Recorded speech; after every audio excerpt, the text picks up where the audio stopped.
Alhamdulillah kita bisa berkumpul semua di sini dan kami mengucapkan terima kasih banyak kepada Yayasan Darul Ulum yang telah mengundang kami untuk hadir di sini dalam rangka sharing sedikit yang kami ketahui untuk ibu-ibu semua. Kami juga mengaturkan mohon maaf lahir batin jika kami terlambat hari ini, karena sebenarnya kami tadi jam 8 sudah standby, tapi katanya jam 10 ya udah. Berhubung kami di sini itu bekerja untuk pabrik, jadi pada saat tahu kita sudah ada di SFO, kita disuruh ada tugas mendadak harus menemani komplain. Mohon maaf sebelumnya ibu-ibu ya.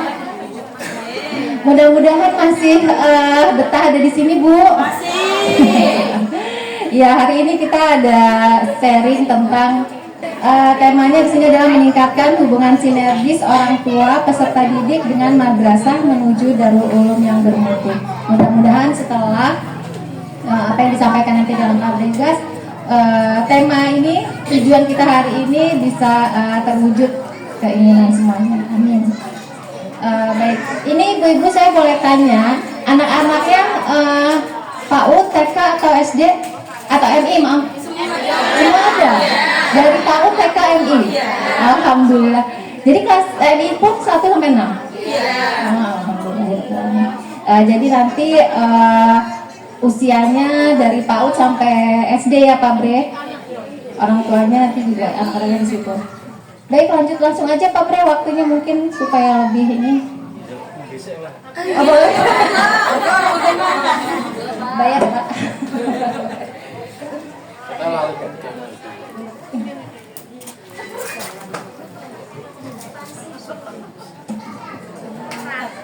Ini Pak Bregas, Bu, suami saya. Nanti jangan gini, itu kenapa ibu pegang-pegang gitu. Ini suami saya jadi nggak apa-apa ya pegang-pegang. Beliau psikolog dari dulu kuliahnya di Universitas Diponegoro dan UGM Jogja. Ada lembaganya kami, lembaga psikologi Sangkara. Ada beberapa cabang yang sudah kami pegang juga. Dan alhamdulillah sekarang menemani ibu-ibu semua di sini. Untuk 3 tahun ini memang kami dikontrak oleh SBI untuk mendampingi pembinaan UKM-nya. Bisa langsung Pak Bre? Terima kasih. Silakan. Berdiri aja ya. Assalamualaikum warahmatullahi wabarakatuh. Puji syukur kehadirat Allah Subhanahu wa taala karena pada hari ini kita bisa bertemu dalam keadaan sehat. Perkenalkan, nama saya Bregas Bayuadi. Usianya 48 tahun. Udah punya 4. Anaknya udah besar-besar ya Bu ya, udah kuliah 3, SMA 1. Di sini saya akan menyampaikan sebuah materi bagaimana sinergi di rumah dengan di sekolah gitu. Dan salah satu masalah yang ada saat ini pasti adalah tentang bagaimana anak-anak itu kecanduan HP ya Bu? Iya, Pak. Ya, di sini saya ingin mengulas tentang kecanduan HP. Sebelumnya,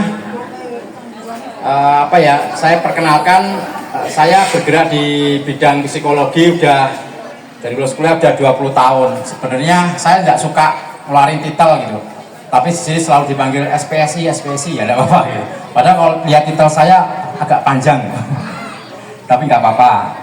Di sini tentang adiksi gadget. Oke. Yang pertama, prinsip yang harus dipahami pertama tentang memahami anak-anak, kenapa anak-anak itu kecanduan gadget, kecanduan HP. Yang pertama adalah prinsip bahwa otak adalah organik yang membutuhkan stimulasi untuk berkembang. Maksudnya gini Bu, di kepala kita ini, di otak kita ini ada namanya organ namanya otak. Otak itu terdiri dari sel otak. Ya, sel otak itu jumlahnya miliaran kan, banyak sekali yang menyusun otak. Setiap sel otak bentuknya kayak gini ya Bu ya. Kayak apa? Kayak gini loh bentuknya. Setiap sel otak kayak ada buletan, terus ada serabutnya kayak rambut. kayak ada buletan, kayak telur ceplok gitu ya. Terus ada rambutnya. Rambut ini disebut mielin. Mielin ini harus bertemu dengan mielin yang lain dari sel otak yang lain untuk membentuk sinapsis. Jadi ketemu rambutnya itu ketemu Bu, rambutnya pada sel otak ketemu sama rambut yang lain, tek, itu anak bertambah cerdas Bu, bertambah sesuatu, keterampilan, pengetahuan apapun itu akan bertambah kalau sinapsis terjadi pertemuan antara mielin. Kayak gini ya Bu ya, dok ceplok ego. Dok ceploke ono serabute. Nah, serabute ini ketemu sama serabut yang lain. Itu namanya sinapsis. Nah, untuk ketemu itu butuh namanya stimulasi. Maksudku rambut ini nggak mungkin bergerak. Mielin ini nggak mungkin bergerak kalau nggak ada stimulasi. Stimulasi apa Bu? Rangsangan. Kalau nggak ada rangsangan dia nggak bergerak Bu, nggak mencari satu sama lain. Padahal penyambungan sel otak ini akan menentukan seorang individu ini bertambah cerdas. Jadi manusia itu ternyata tidak pernah menyambungkan seluruh sel otaknya. Jadi kena duwe apa jenenge duwe miliaran sel otak sing nyambung mieline paling hanya maksimal 10% saja dari seluruh jumlah sel otak kita. Nek manungsa iso nyambungno sel otak kabeh Bu, sekti Bu. Ya sekti, yakin iso miber. Loh, pernah kan dengar ada anak buta tapi dia bisa melakukan ekolokasi kayak lowo, kayak kalong. Jadi dia mendecak-decaknya lidahnya. Tapi dia ngerti ning kono ana bal, ning kono ana wong. Jadi pakai gelombang suara. Itu manusia bisa karena dia menyambungkan sel otak di sisi yang tidak pernah disambungkan. Jadi kita itu belajar sak pinter-pinter wong sinau ning donya iki cuman iso nyambungno 10% saja dari seluruh kecerdasan potensi yang diberikan oleh Allah Subhanahu wa taala, Bu. Kita hanya menyambungkan. Nah, sekarang gini Bu prinsipnya. Ia kan butuh untuk menyambungkan butuh rangsangan tadi. Rangsangan yang paling mungkin itu adalah dari panca inderanya kan Bu. Sing paling logis lah. Misalnya kaya ilmu, pengetahuan, pemahaman, emosi kan abot lah ya Bu, abot. Sing gampang kan dari panca inderanya, meripat, penciuman, pendengaran, pengecapan, ya kan, perabaan, apalagi Bu. Intinya itu harus mendapatkan sensasi, rangsangan.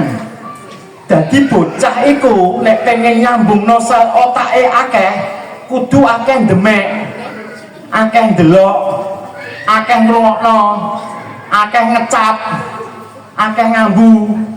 Berarti dia akan menyambungkan banyak sel otak. Gitu ya Bu ya, prinsip. Nah, misalnya saiki ya Bu ya, misalnya contoh iki pernah tak omongno. Misalnya ana telek letung. Ya, telek letung. Terus bocah kan sing ra ngerti, bocah cilik ra ngerti kan aneh ya Bu ya. Dari pandangannya terstimulasi dia. Warnane enggak koyok kono, enggak koyok kene. Warnane kan khas. Nah, khas kan coklat ora, hijau ora, ngono kan? Khas. Itu terstimulasi Bu mripate. Sel otaknya bergerak, serak. Dia mau menyambungkan dirinya, serak, gitu kan. Terus bariku didemek. Teksturnya kan beda toh Bu. Iya, kalau megang meja ketok kasar, megang iki ketok ana teksture lah, itu kan rada nyemek-nyemek piye ngono. Nah, cek gitu ya Bu ya. Sel otaknya tergerak Bu. Iya, sel otaknya gerak, serat lagi. Dia mencari itu, terstimulasi nih sel otaknya, bergerak ini rambutnya. Di otak ini sudah bergerak ini mendapatkan stimulasi. Ya toh, terus diambu begini. Loh, ambune ya nggak pernah dicium kan Bu? Jadi kan mambu misalnya masakan ibu minyak wangi biasa, ini kan ambune rada-rada piye? Beda. Sel otaknya bergerak. Ini hal yang baru. Bergerak lagi dia. Kok didilat Bu? Ono sing didilat. Ya biasanya nek diawasi ibu ya didilat. Rasanya beda kan Bu? Ora asin, ora asam, khas. Nah, sel otak bergerak di situ Bu. Nah, anak usia dini 0 sampai 6 tahun disebut usia emas golden age. Kenapa? Karena pertumbuhan yang terjadi pada semua makhluk hidup ya, nggak cuma manusia, terjadi sangat cepat di usia 0 sampai 6 tahun. Cepat artinya potensi perkembangan sel-sel itu terjadi sangat cepat di usia 0 sampai 6 tahun. Artinya dia menyambungkan sangat cepat. Nek usianya sawayahe awake dhewe wis lambat, Bu. Apa nyambungin males no? Tapi kalau anak-anak itu sudah masih dalam masa perkembangan, dia membutuhkan stimulasi, bahkan stimulasinya kurang. Apa mana nek wong tuane apa-apa ora oleh ya? Awas. Rono. Awas yo kotor. Tak dirokno iki. Dilarang ya apa-apa, akhirnya stimulasi kurang. Akhirnya kenapa bocah kok pencolotan, demek kono, demek kene, ana cahaya dikene kene. Itu kanggo merangsang kayak ngene. Anak itu seolah-olah bilang, "Mama, Ibu, aku stimulasi otakku kurang, Bu. Aku tak golek dhewe." Ya, pegang sana, pegang sini gitu ya, Bu ya. Oke. Itu yang terjadi. Nah, yang banyak menghambati justru orang tuanya. Padahal benosek ya, engko nek wis usia itu sayang Bu dilewatkan, nggak mungkin terulangi 0 sampai 6 tahun balik mana Ibu nggak bisa. Sekarang aja Ibu udah lambat, misalnya saya tanya persamaan X kuadrat plus Y kuadrat plus 2X selesaikan Bu. Pak wis gampang Bang, Bos. Males nyambungnya, wis males. Tapi ya anak-anak mungkin kalau kita caranya melangsang panca indera saweneng gini ngotak ngatik. Nah, kita harus jujur Bu bahwa HP itu stimulasinya luar biasa ke otak, sentuhan, apa visual. Gak ada yang pernah bisa nyanyiin HP ya, kecuali kita bisa menjadi seorang orang tua atau guru yang sangat visual gitu kan. Jadi bocah ngomongin, "Halo anak-anak, apa kabar?" Kita banyak menarik itu kenapa? Karena untuk anak delok gurune, "Halo anak-anak, apa kabar?" Bukan main HP wae gitu. Jadi artinya memang stimulasi HP itu lebih dari stimulasi yang di apa namanya di belajar mengajar loh. Makanya, tapi jangan salah Bu, di HP dia juga belajar kalau diarahkan, artinya jangan sampai kadiksi ya, diarahkan. Prinsipnya itu. Dan yang terbaik itu adalah alam ya Bu ya. Maksudnya alam itu sebenarnya stimulasi banyak. Tapi kalau alam itu main keluar itu sudah menjadi menakutkan, ono isu culik, ono isu ngene, ono isu ngono, kuwatir wong tuane, dadine akhirnya wis ning omah wae jeneng dia jadado ngono terus akhirnya dene kan golek stimulasine angel ketemune HP. Itu prinsip pertama, oke ya. Yang prinsip kedua gini Bu. Ini role modeling. Jadi gerbong kereta itu tidak akan menginjak rel yang berbeda dengan kepala gerbongnya. Maksudnya kita sering ngongkon bocah sinau, ayo moco, tapi dia nggak pernah lihat ibunya moco buku. Sorry. Ya dia lu seneng ngewangi ibunya masa cek ngrusoi ngono daripada dikongkon moco. Ya kan? Ngaji. Dekne urung delok ibunya ngaji misalnya lho iki. Jadi artinya kalau pengen membuat anak itu ya kita harus jadi gerbong, jangan menginjak rel ya, jangan memberikan perintah yang kita sendiri tidak melakukannya. Misalnya kini gak ngakoni, mending gak usah Bu, gak usah ngongkon adus, ibu dhewe orang adus ya, sorry loh. Tapi itu yang terjadi, akhirnya anak role modeling, krisis role modeling, kecewa dengan role modeling itu akibatnya banyak kalau ditarik. Penderitaannya itu akan membuat anak jadi emosional, sulit mengambil keputusan, pelin-pelan, terus kok sering tukaran, terus ngamuk dewe gak jelas, apa tantrum gak jelas, terus nih kongkon apa-apa suwi, rodok medit ngono. Maksudnya kebimbangan, ini penderitaan karena kita role model kita diberikan perintah yang kita sendiri tidak melakukannya. Itu mending gak usah, mending ini loh, mending nek kene elek ya wis gak usah marahi anak ngono. Maksudnya gak usah marahi anak. Jadi kene elek usah anak kon apik itu wangel, Bu. Kan dia lihat sejak sehari-hari seperti itu. Gitu loh, Bu ya. Itu prinsip kedua. Prinsip ketiga, kita harus tahu, Bu, kenapa hewan itu kok patuh pada kepalanya, ke pimpinan kelompoknya. Misalnya Ibu lihat kalau di sini apa ya? Serigala lah, kelompok serigala atau hewan yang bergerombol. Kenapa kok hewan yang bergerombol ini dia ini manut banget ambek ketuanya? Kenapa kok anak-anak itu iso bantah ibu gitu loh maksudnya? Itu perbandingannya. Kenapa kok dikongkon opo malah nantang? Kenapa Bu?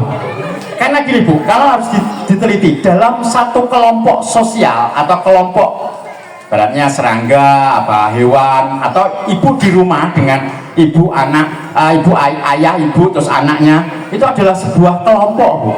Kelompok itu ada sistem sosial yang kayak yang menunjukkan siapa pemimpin kelompoknya, disebut alpha. Siapa anggotanya? Beta. Siapa yang anggotanya harus dilindungi? Omega. Nah, kita seringkali menduduki alpha, pemimpin kelompok, ibu kalah di anak. Misalnya anak ibu gini, oh ya kali jajan, ya kali jajan, cukup ibu randi duit kali jajan. Terus anaknya kan mulai wah, pokoknya sampai berisin, wah nek perlu tonggone krungu, wah, itu intimidasi. Itu cara intimidasi dan kini kalah. Yo tak tukang. Wes Bu, di situ sudah pengambil alihan pemimpin kelompok. Dan sekali itu terjadi, ya ibu kalah terus dia naik. Iki cara sing paling simpel. Ono sing munggahne atas utat lho Bu. Perkara gak dikolkon jajan mbek bayi. Ning berita ono. Ya. Perkara macam-macam. Jadi cara mengintimidasi itu tidak boleh kita biarkan di dalam kelompok. Ibu harus punya mindset, saya pemimpin kelompok, kamu nurut sama saya. Aurane kudu ngono Bu. Apa nangis so iki omahku kok ora omahmu. Ngono lho Bu, sing kejem. Maksudnya untuk anak yang mengintimidasi itu berbahaya kalau dibiarkan. Cilik saya pakai nangis Bu, nek gede nancem pakai bantai, pakai apa minggat, ngerusai barang macam-macam. Jadi dari kecil kita harus tunjukkan siapa pemimpin kelompok. Itu harus terjadi Bu. Kalau itu nggak ada di rumah, Ibu kalah terus di anak, buyar Bu. Kita menempatkan alpha pemimpin kelompok itu pada anak kecil. Jadi nek Ibu gandeng bocah misalnya neng pasar, nek alpha ibu sing alpha female, melok, ya kan, nurut. Tapi nek sing alpha nek kalah bi anak, ya kan ya, itu cara ketak loh ya. Jadi harus tunjukkan siapa alpha, saya alpha, kowe nurut ya aku. Aurane ibu wis gawe bocah iku iso nurut, peti, ya. Loh, orang kok psikologi terus anak manis, anak enggak gitu Bu. Kalau anak terlalu dominatif ya harus kita tekan. Tapi kalau dia kurang dominatif menengah ya harus kita kasih kesempatan. Sesuaikan dengan kondisi anak. Enggak semuanya loh, kadang-kadang anak gitu. Untuk anak-anak yang jadi akhirnya kita bisa menetapkan apa ya, norma, aturan. Enggak boleh main HP. Main HP-nya tanggal ini sampai sanyi. Nurut ini. Iya kan? Tapi nek kalah apa menang gue menang malah apa galak mbek wong tuane ngono astagfirullahaladzim kan. Lha iki omahku kok melok ning omahku melok mangan aku kowe. Malah ngono Bu. Melok mangan sing tuku mangan sapa gitu. Angel mergawe nggo makani kowe ngono lho. Kodok ngomel sithik ngono lho. Ya. Ya nek bocahe kodok ngono kodok ngomel. Aku ngajari ya sing enak-enak wae ya Bu ya. Oke. Nah misalnya diomongi cara-cara ilmiah ngumet ya dominatif ini gitu. Iki wae. Kemudian prinsip pain relief. Manusia itu membutuhkan cara untuk mengalirkan penderitaannya. Jadi sepanjang hidup kita di dalam 4 bulan dalam kandungan, manusia itu sudah menyimpan namanya penderitaan.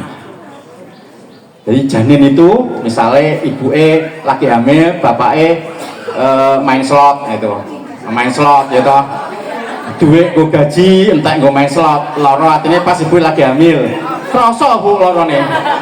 Janine iki krasa lorone ibuke. Just gitu. Terus pas lahir bocah cilik iku pengen jajan, ibuke lagi stres, lagi digendong ini ibuke kaya ora percaya diri jadi ibu. Jadi iso mangan apa ora iki sesuk iki. Kok aku duitku kurang kok iso urip kaya ngono apa ora iki? Sekolahan kok piye piye ngono. Ragu-ragune iku krasa ning bocah. Ora dicekel cek bocah iki. Cek lho, Bu. Ya wis aku memang ora mampu tapi kowe anakku, ngono lho, Bu. Lah kaya ngono kudune, Bu. Aja ragu-ragu dadi orang tua kok masih ragu-ragu. Ragu-ragunya ibu kerasa kan. Penderitaan disimpan meneh mbek anake. Terus pengen jajan tak ditukokno, pacaran ditolak. Akeh ya. Kerja gak entuk gawean sing enak, terus ku menumpuk membentuk seekor monster di dalam bahasanya ya, membentuk seekor monster. Monster ini butuh menimbulkan rasa gatal yang butuh digaruk. Garukan ini adalah perilaku yang ditunjukkan orang-orang. Jadi pun yang delok ana wong melinti ngono kan, wong nganggo tas Hermes terus ditantang ngene. Tasku wingi ning Singapura aku tuntut dulurku wingi regane 7 juta iki, 70 juta mangan ketoke. Lomparan. Mau kemelinti, kenapa dia kaya ngono? Dia sedang menggaruk penderitaannya. Jadi kita tidak perlu wong sing kaya ngono, apapun yang dilakukan orang yang kelihatannya menyimpang, nggak enak, nggak sesuai norma, biasanya karena dia sedang menggaruk penderitaannya sendiri. Lah kene kaya goblok melok-melok ngrasani apa wong iku tukune ning kono kok Tanah Abang lho regane mau pira iku 15.000 paling ngene. Melok-melok kene julid ya. Panas dek tanggane tuku TV. Iya, 100 in panas. Iku monster iku mau. Monsternya mau iku. Terus akhirnya terus, iya memang aku ketoke nek bengi ana tuyul metu apa main.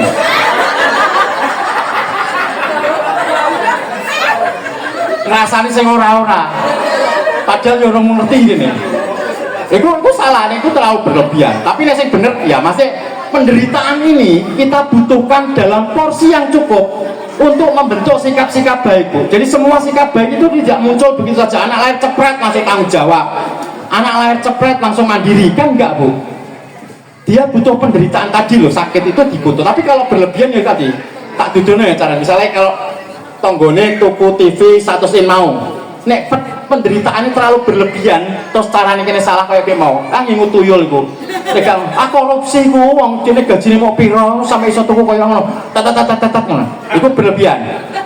Nek sing kurang penderita, ya memang aku terlahir miskin. Aku memang lemah diciptakan untuk selalu kalah. Sing lemah iki. Elek yo ya. Nek sing tengahan ngene, sesok aku tuku 120 in. Tapi jadi kita membutuhkan jangan berlebihan, jangan berkekurangan. Jadi anak gitu. Nah, anak-anak ini main HP atau dia kadang-kadang dia menyalurkan kegelisahannya. Kadang-kadang orang tua yang kadang gelisah itu sebenarnya melalui NLP, melalui Neuro Linguistic Program itu kesampaikan anak. Jadi kayak kena gelisah, anak itu juga proses buku gelisah walaupun dia nggak berani nanya atau nggak paham, tapi juga itu nyampe ke anak-anak sehingga dia butuh cara untuk menyalurkan kegelisahannya dengan cara ya mungkin aktif, mungkin tukaran ngomong, mungkin apa itu carane dekne Bu untuk menggaruk penderitaannya. Makanya kita harus cari dulu Bu, kenapa bocah ini kok sampai kecanduan main HP ini sampai berlebihan. Mesti ada sesuatu yang membuat dia sehingga membuat HP itu jadi cara untuk menggaruk yang paling enak. Itu ada sesuatu yang membuat dia jadi main HP terus pasti. Apa? Kita harus cari di rumah. Ada yang membuat dia gelisah, tidak stabil dan lain sebagainya, atau dia merasa mungkin ada tugas perkembangan yang belum dituntaskan. Kan tugas perkembangan misalnya untuk menjadi Superman, untuk menjadi orang yang unik di kelompok sebayanya usia-usia SD itu ya, pengen jadi Superman, pengen jadi orang unik di kelompok sebayanya, tapi dia nggak kesampaian, yang menjadi Superman selalu orang lain, akhirnya dia menjadi Superman di game itu Bu. Itu prinsip keempat. Oke. Nah, sang metode ini ya, sang stimulasi alam, sangkara. Stimulasi alam, sang pertama stimulasi alam. Jadi arahkan anak untuk mendapatkan stimulasi dari alam. Nggak ada Bu yang alahkan alam. Tekstur alam itu macam-macam, ono sing kasar, ono sing halus, ono sing glenyek, ono sing apa, itu dari alam semua Bu. Warna, nggak ada yang bisa ngalahin gradasinya alam. Alam itu paling lengkap warnanya. Apalagi bau-bauan, nggak ada yang ngalahin alam. Apalagi suara, nggak ada yang ngalahin. Jadi maksimalkan stimulasi dari alam untuk anak-anak kita agar nggak mencari cara stimulasi yang lain. Arahkan dari depan, jadi jangan memberi perintah yang kita sendiri tidak melakukannya, kayak tadi ya, role modeling. Sekali membuat keputusan jangan pernah berubah. Jadi kayak tadi, kalau sudah ibu kadung ngomong orang oleh jajan, jangan sampai berubah gara-gara intimidasi anak, gara-gara anak nangis dia wes oleh jajan. Atau itu bisa dilakukan oleh orang lain, misalnya orang oleh jajan terus dia yang baik ya yang baik apa toh iya senjata yang baik apa yang ngalami bu terus gawe peraturan ibuku teko apa yang beliin semuanya jor wis gagal. Maksudnya tapi harus dibilangin orang tua bahwa butuh apa ya, konsistensi. Kalau sudah tidak ya tidak, daripada ibu kalah sama anak tidak boleh terus ibu anaknya wangis ngerengek akhirnya jadi boleh, mending boleh saja dari awal malah nggak masalah ya kan, simpel. Jadi kalau ibu kayak aku gak kuat ya musuh dia ini nangis wis boleh saja malah mantu, daripada tidak boleh nangis jadi boleh, dia nangis jadi itu yang menjadi masalah. Oke, terus ajarkan untuk anak menghadapi penderitaan sendiri. Jadi maksudku biarkan anak itu mengembangkan sel otaknya sendiri. Kita kan nggak bisa mendampingi dia. Maksudnya gini Bu, anak-anak itu di otak ini kan ada juga organ namanya brainstem atau batang otak. Batang otak ini fungsinya untuk melindungi manusia dari apapun. Gak ono wong sing pengen ciloko Bu, gak ono wong sing pengen loro. Itu fungsi survival dari otomatis dari otak. Nah anak itu juga punya, buatlah anak itu mengembangkan sistem pertahanannya sendiri. Jangan terus kita melindunginya terus, maksudku. Awas yo, ben tiba sithik, yo ben nangis sithik. Ngono lho Bu, aja tok diprotek ora oleh kenapa-napa, malah anak ringkih Bu. Biarkan anak-anak itu menghadapi penderitaannya, menggenggam rasa sakitnya, membentuknya menjadi sikap-sikap yang positif. Gitu Bu. Itu mungkin dari saya, simpel ya Bu ya. Nanti buka tanya jawab atau nggak usah ya? Ada Bu, ada. Saya akhiri Bu. Wassalamualaikum warahmatullahi wabarakatuh. Silakan. Terima kasih Pak Bregas. Bagaimana ibu-ibu dapat pencerahan sedikit dari sini? Ada yang benar nggak? Ada yang enggak? Apa memang terjadi di rumah? Iya, sesuai dengan temanya.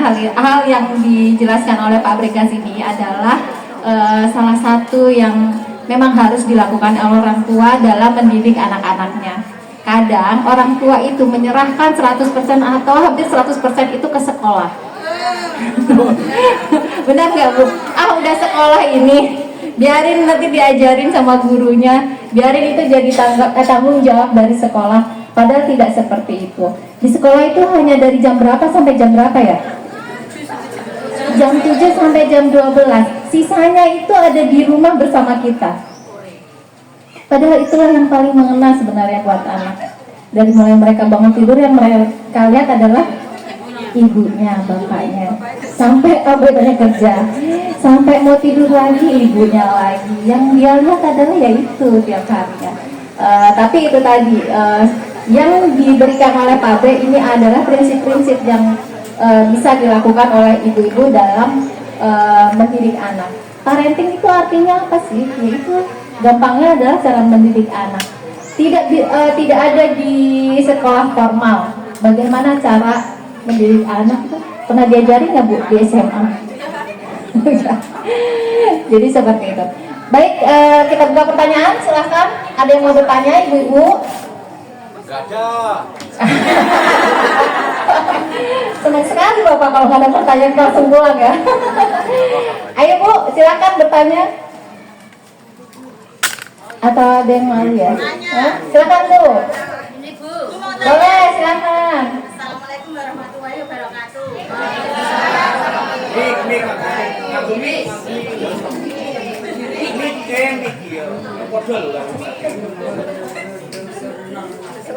Assalamualaikum warahmatullahi wabarakatuh.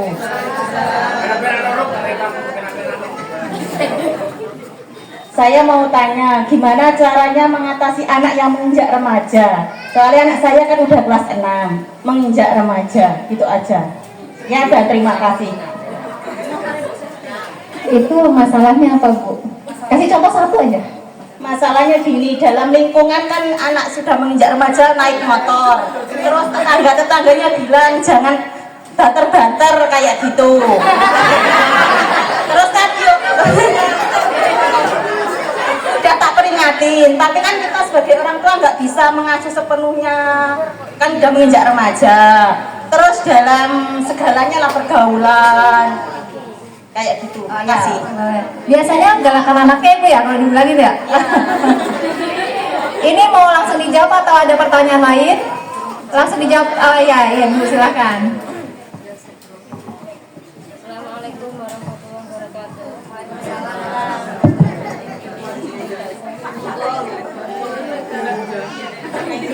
Pertanyaan saya, gimana caranya agar anak tidak jajan terus? Pertanyaannya cocok banget nih. Karena gini Bu, kalau anak dilarang jajan itu biasanya dia itu malah kalau ketemu orang itu malah kayak nggak pernah makan gitu loh. Jadi seakan-akan anak dikasih makan ibunya bangga ya gitu ya, orang tanggapnya gitu. Oke. Terima kasih. Sudah ya, baik. Dua dulu dijawab Pak Bre. Jadi pertanyaan pertama, bagaimana cara menghadapi anak yang usianya menjelang remaja dengan segala problematikanya, dan kedua bagaimana caranya anak supaya nggak jajan terus.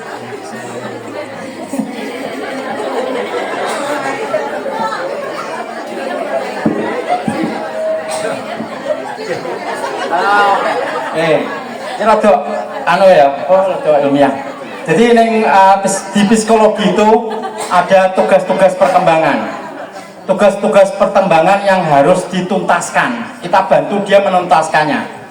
Karena kalau tidak, ya akan terjadi masalah.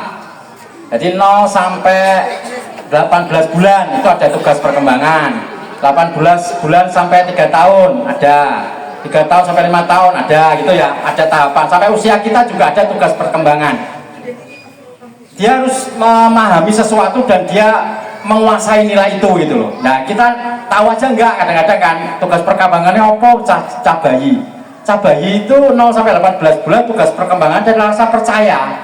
Tadi saya bilang kalau ibunya itu masih ragu-ragu menjadi orang tua, masih gak yakin bernikah sih isopora ngono loh. Perasaan-perasaan itu kok kesampai ke bayi ketika kita gendong bayi, dan bayi akan gagal mendapatkan trust.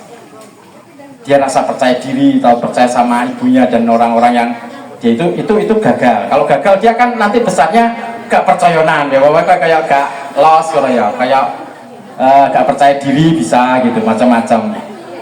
Di usia 18 bulan sampai 3 tahun itu tugas perkembangannya adalah kemandirian.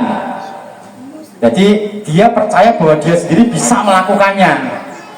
Jadi gak dibantuin, misalnya dia lagi geret kursi, apa yang cukup sendok. Buat apa yang ribet banget kan ini loh, cukup jaluk turun lah. Padahal dia itu proses untuk mempercayai dirinya sendiri, untuk mengerjakannya sendiri. Cuman kita sering gak percaya. 3 tahun nih urusan gagal, dia merasa tergantung. Nek gagal kok lekat. Jadi nek orang ibu kita rawani.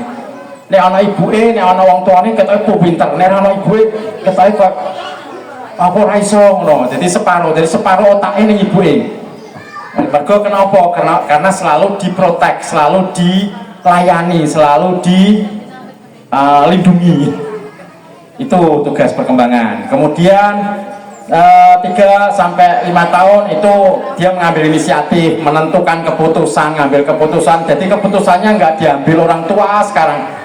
0 nanti anak-anak yang selalu diambil keputusannya itu kayak nggak kayak anak autistik ya, kayak di Jakarta itu lihat anak itu nyabrang sambil pegang handphone tuh nggak peduli, ya kan? Jalan ada lalu lintas kayak udah apatis, dia tuh kayak robot, jadi nggak tahu, nggak bisa empati, nggak bisa ngerti nek dia itu nyusahin orang atau dia mengganggu jalan orang. Dia kayak motor misalnya nggak ngerti nek itu mengganggu lalu lintas, gak ada empati kayak gitu, itu karena dia tidak sering selalu keputusannya itu diambilkan oleh orang lain. Terus industri informasi mulai dia merasa produktif, bisa memproduksi, dia mulai regulasi diri, mulai untuk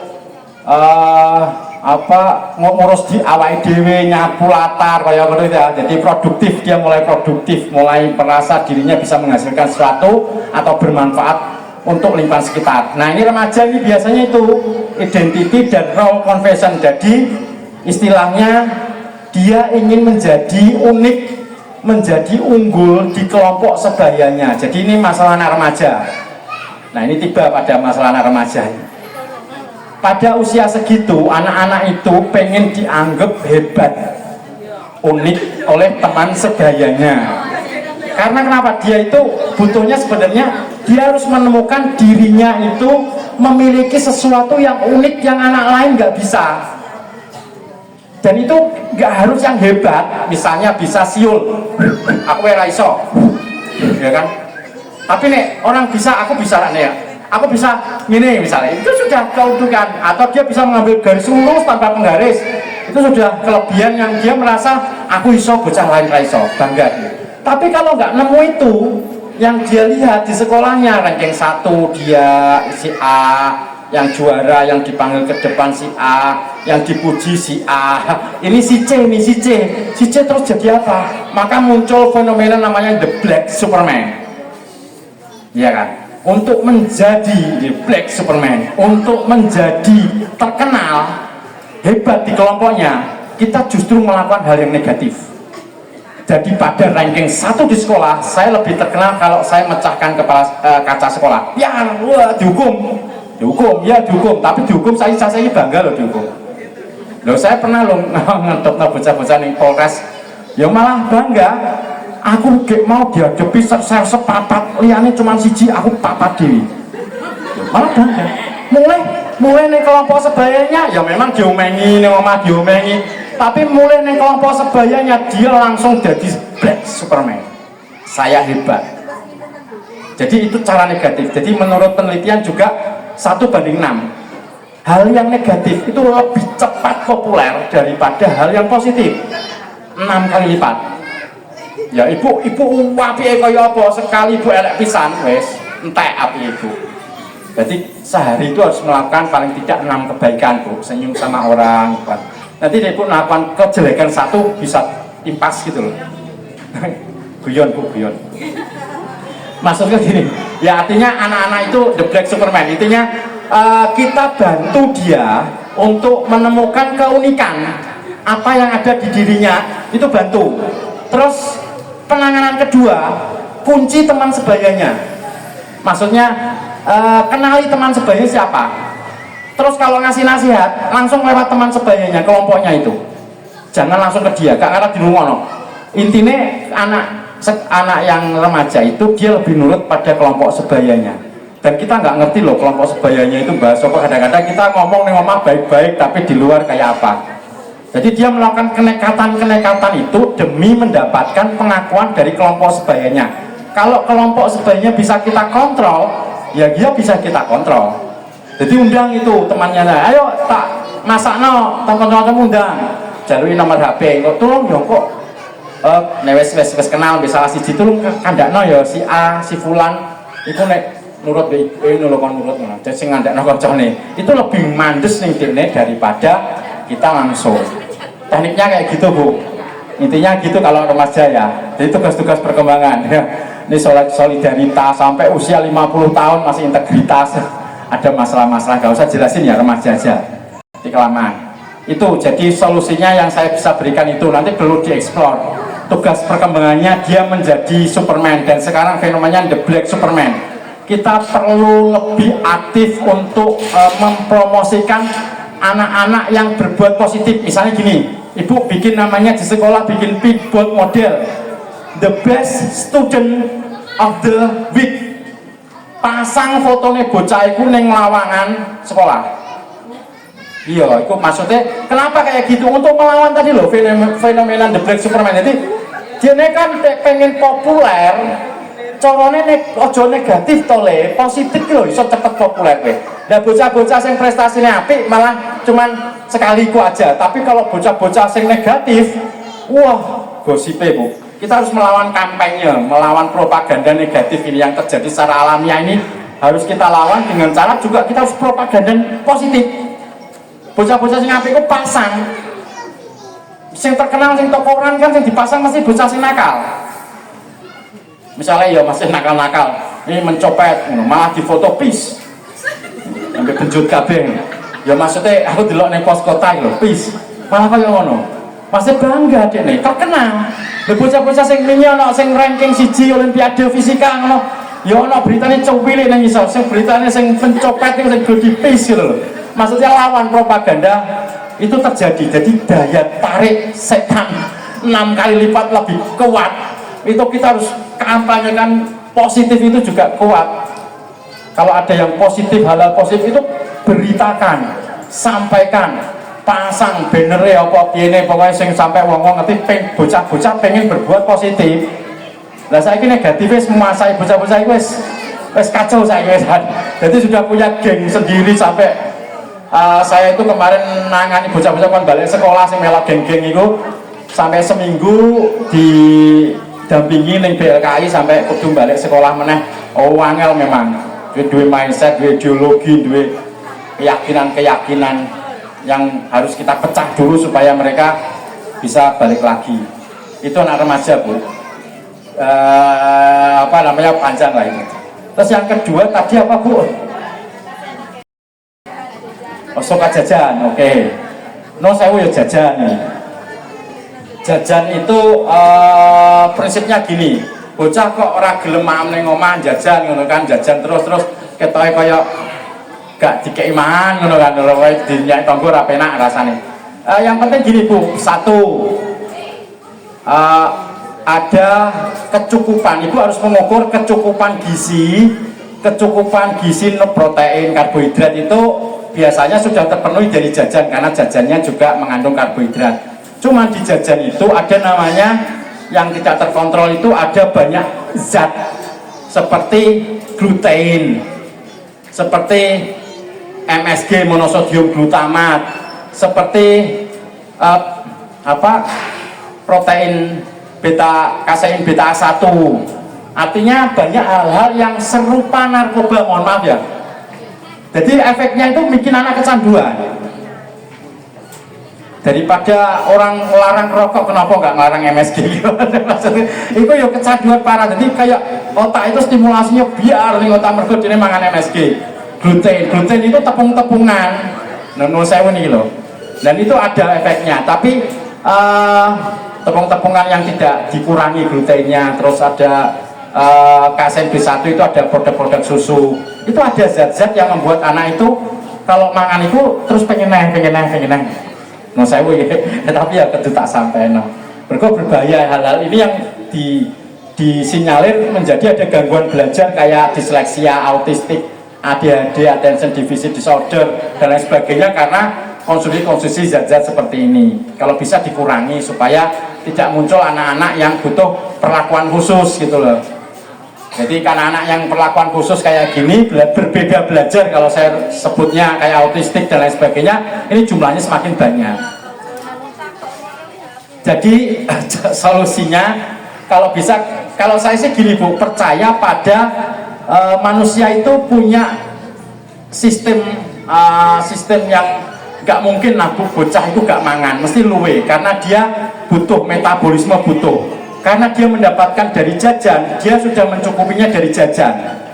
Nah, di sini kan tadi saya bilang ketegasan itu berfungsi. Jadi tidak ada jajan, adanya makanan-makanan yang ada di rumah. Jadi kita harus apa namanya, memancing dia untuk memakan yang di rumah daripada milih jajan dengan ketegasan. Karena lebih sehat yang ibu masak apapun itu daripada dia jajan. Menurut saya begini, dia jajan itu lebih sehat ibu yang masak. Itu kan masalah adiksi bu. Kita bisa harus melepaskan adiksi juga. Ini cuman adiksinya adiksi dengan MSG. Jadi dia makan kecanduan, terus makan terus, pengen iku terus. Nah itu kalau adiksi itu kan cara untuk menanggulanginya memang harus tegas bu, keras.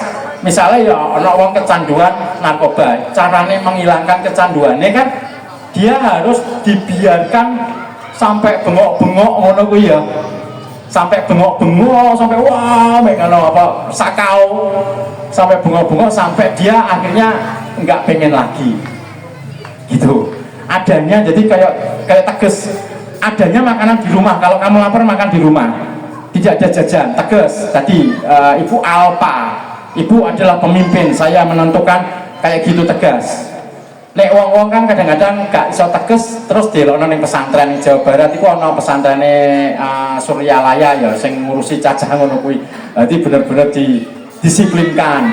Ya, didisiplinkan seperti itu jadi sampai biar dia bisa mengikuti makan. Intinya kalau makan itu manusia pasti ada prinsip namanya homeostasis. Manusia tidak mungkin tidak makan karena dia membutuhkan untuk mencukupi metabolisme tubuhnya. Cuman dia masalahnya peroleh dari mana.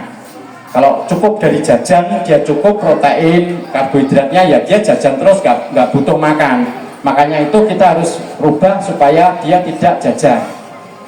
Tegas bu, kalau dia nangis ya biarin.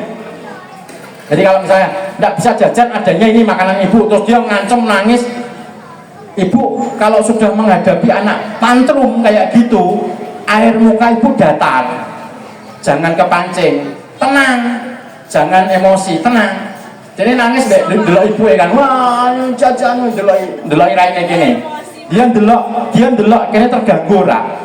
Kini harus tabah bu, kini yang ngelatih diri sendiri, tenang. Terus nangis, terus no, tenang.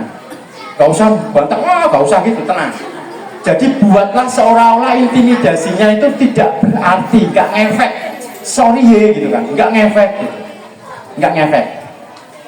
Caranya, disiplin, akhirnya dia bisa pindah ke anak-anak itu bisa apa ya, ngatur-ngatur kita itu karena gitu toh bu. Anak-anak bisa ngatur-ngatur kita karena ketegasan kita kalah. Kita terlalu sayang sehingga apa yang diminta anak itu kita turuti dan kita takut sama intimidasinya anak. Itu yang membuat akhirnya anak bisa ngatur-ngatur. Tidak sesuai dengan apa yang aturan kita. Kita harus tegas bu sebagai orang tua. Sudah jadi orang tua loh ini. Anak kita didik loh ini. Kita harus tegas. Kita harus tegas itu ya. Ya wes, iki aku sing ngarang apa ketegasan ibu itu akan nanti membuat nilai disiplin kepemimpinan pada anak. Kalau ibu kalah ambil anak, nanti hawanya anak itu arogan, menguasai, mau menang sendiri, nggak mau kalah dan lain sebagainya. Jadi kok barangnya wong ya diambil aja tanpa santai lah. Kok paling orang tua aku gak ngamuk, motornya tak sileh, orang mulai, mergo kalah terus orang tuanya.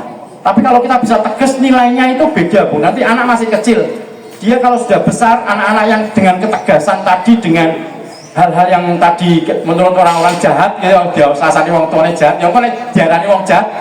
Salahnya aku bu, dikongkon Pak Bre, dia wingi nih sekolah aku nek anak nangis takon dijarno. Ben ibu rumangsa mbek tangga kok nek, "Piye to anak nangis iso dijarno wae ngene-ngene." Aku salahno, dikongkon Pak Bre.